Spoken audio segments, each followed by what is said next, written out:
Assalamualaikum warahmatullahi wabarakatuh. Hai teman-teman, kembali lagi di channel Denis Fetria.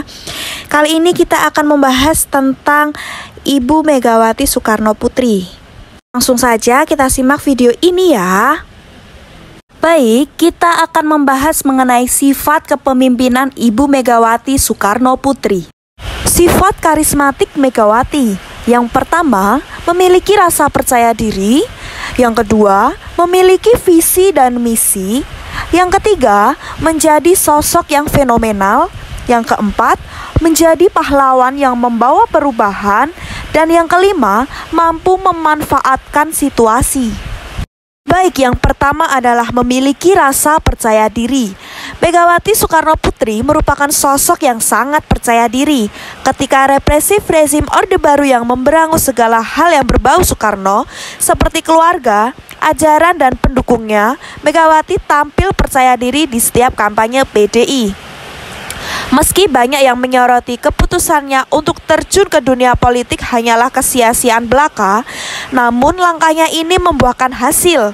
Bermula beliau masuk sebagai kader di sebuah partai Gurem. Berkat percaya diri itulah beliau mampu mengembalikan nama Bung Karno, sehingga mendapatkan perolehan suara dari pemilu. Megawati justru melawan rezim Soeharto melalui jalur hukum. Beliau dan pendukungnya mengajukan sebanyak 230 gugatan di berbagai pengadilan di tanah air. Banyak orang yang menganggapnya sia-sia karena peradilan sudah menjadi alat penguasa dan hasilnya tidak ada yang sesuai prinsip keadilan. Namun dari situlah beliau memenangkan hati rakyat. Hasil usaha ini Megawati berhasil mendapatkan rasa simpati rakyat. Siapapun tidak ada yang mampu membendung laju para pendukungnya untuk memenuhi ruang sidang pengadilan. Pribadiannya yang penuh percaya diri itu didapatkannya melalui pengalamannya bersama ayah sekaligus guru besarnya. Soekarno sering menyadarkan Megawati bahwa kaum perempuan merupakan roda perjuangan tanpa wanita bagaikan sayap Garuda terpaku di bumi. Yang kedua adalah memiliki visi dan misi. Tentu saja sebagai pemimpin yang karismatik, Megawati memiliki visi dan misi sebagai arah perjuangannya. Seperti dalam buku berjudul Bendera Sudah Saya Kibarkan yang diluncurkan Megawati Soekarno Putri menjelang Kongres Luar Biasa PDI di Surabaya 1993. Beliau menegaskan bahwa kepentingan rakyat banyak harus diutamakan daripada kepentingan segelintir elit yang memiliki kekuasaan. Beliau lalu mencontohkan keadaan para petani yang tidak memiliki kekuatan untuk menentukan harga hasil pertaniannya, dan mereka pun sering mendapatkan penggusuran dan perampasan tanah pertaniannya.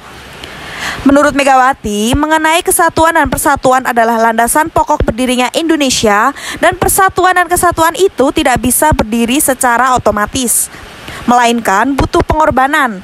Jika tidak ada persatuan dan kesatuan, maka bersiaplah menuju kehancuran. Mengenai hak asasi manusia, merupakan harkat martabat manusia. HAM adalah hak yang dimiliki oleh setiap warga negaranya tanpa pengecualian apapun. Mengenai kesenjangan sosial, ini merupakan masalah serius yang harus segera diselesaikan dan dicari jalan keluarnya. Beliau menyayangkan di tengah rakyat banyak yang tidak mendapatkan pekerjaan, namun ada sebagian masyarakat lain yang mempertahankan harta kekayaannya, dan ini memicu konflik sosial. Padahal berdasarkan Pancasila rakyat Indonesia harus digiring menuju masyarakat yang adil dan makmur. Hal itulah yang membuat pertikaian dan kerusuhan kelompok-kelompok di tanah air. Reformasi hukum yang diinginkannya dan kewibawaan hukum, penyelesaian semua harus berdasarkan atas nilai-nilai HAM. Jika dikonklusikan apa yang Megawati perjuangkan dalam visi dan misinya, ialah Megawati hingga saat ini tetap konsisten memperjuangkan dan mempertahankan 4 pilar berbangsa dan bernegara. Yang ketiga adalah menjadi sosok yang fenomenal.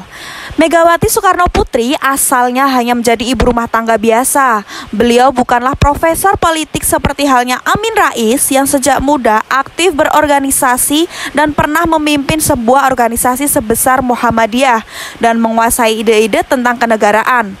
Namun, Megawati mampu menyaingi semuanya dalam hal popularitasnya di level masyarakat bawah, sehingga pernah mengantarkannya menjadi Presiden Indonesia. Kecintaan para pendukung yang menganggap beliau sebagai pemimpin yang dijadikan sebagai simbol perlawanan, banyak kader maupun simpatisan yang mau menyerahkan sejengkal tanahnya untuk dipakai menjadi posko PDI Perjuangan.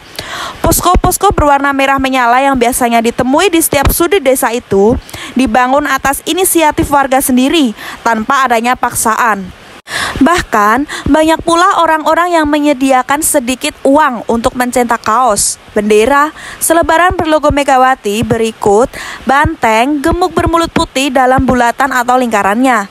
Banyak prakarsa, swadaya, dan sikap gotong royong yang terlihat di antara mereka untuk mendukung Megawati sebagai sosok berkarisma yang luar biasa. Yang keempat, menjadi pahlawan yang membawa perubahan. Pada awal Januari 1997, saat pidato HUT PDI, Megawati menginstruksikan kepada seluruh kadernya untuk menyimpan kartu kuning sebagai calon pemilih terdaftar. Sehingga masa fanatik pendukung Megawati bersiap jadi golongan putih atau golput. Tentu saja munculnya gerakan golput pada saat pemilu merupakan gerakan yang menginginkan adanya perubahan dalam sistem pemilu yang tidak jurdil.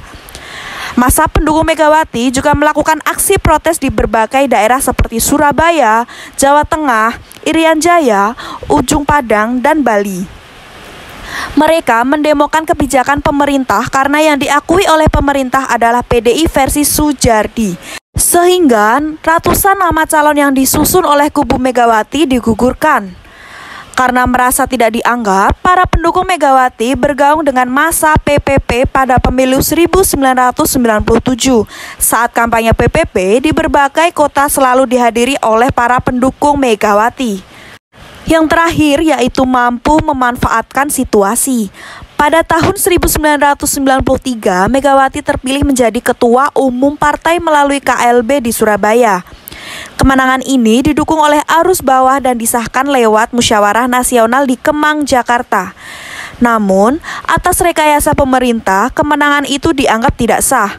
3 tahun kemudian dibuatlah Kongres PDI di Medan menjadikan Soejardi kembali memimpin PDI. Akhirnya terjadi peristiwa pada Sabtu 27 Juli 1996. Ketika itu kantor DPP PDI diserbu oleh ratusan orang yang mendukung kepemimpinan hasil kongres di Medan. Atas kejadian itu Megawati tersungkur dari kepemimpinan. Namun, membuat beliau mendapat simpatik publik yang luar biasa. Bukan hanya terbatas pada masa militan pendukungnya, tapi solidaritas ini datang dari masyarakat luas. Beliau bahkan menjadi simbol perlawanan politik terhadap penguasa Orde Baru. Kesusuran yang terjadi pada 27 Juli merupakan hadiah buah popularitas Megawati yang meranjak naik, membesarkan namanya dalam pergerakan politik Indonesia. Tentu saja dalam periode kepemimpinannya, Megawati menghasilkan banyak prestasi bagi negara dan bangsa. Hal ini memegang setir komandi beberapa hasil karya yang dihasilkan Megawati antara lain stabilisasi kondisi Polhukam. Kondisi politik hukum dan keamanan di Indonesia sempat gaduh di tahun 1998 sampai 2001. Megawati yang menjabat sebagai Presiden RI mulai melakukan secara perlahan dan kondisi kembali stabil. Yang kedua, pemberantasan korupsi. Pada masa kepemimpinan Megawati, beliau mendirikan sebuah lembaga negara yang bersifat independen, yaitu Komisi Pemberantasan Korupsi atau KPK, yang fungsinya adalah memberantas segala tindak korupsi yang mengerorong uang negara. Yang ketiga, menyembuhkan ekonomi Indonesia. Sejak kejadian tumbangnya Orba, kondisi ekonomi di Indonesia tidak kunjung membaik. Di akhir masa kepemimpinan Megawati, kondisi ekonomi mulai membaik. Perbankan kembali bangkit, terbukti dengan pembubaran BPPN pada Februari 2004. Hasilnya, perbankan nasional hingga kini terus tumbuh. Yang keempat, optimalisasi peran legislatif. Pada masa Megawati menjadi Presiden RI, kondisi legislasi terhitung kondusif untuk melakukan fungsi legislasinya, sehingga banyak undang-undang yang telah disahkan pada masa kepemimpinan Megawati dibandingkan masa-masa pemerintah lain saat itu. Mungkin itu saja sedikit informasi mengenai sifat kepemimpinan karismatik Ibu Megawati Soekarno Putri. Sekian video ini, terima kasih. Wassalamualaikum warahmatullahi wabarakatuh.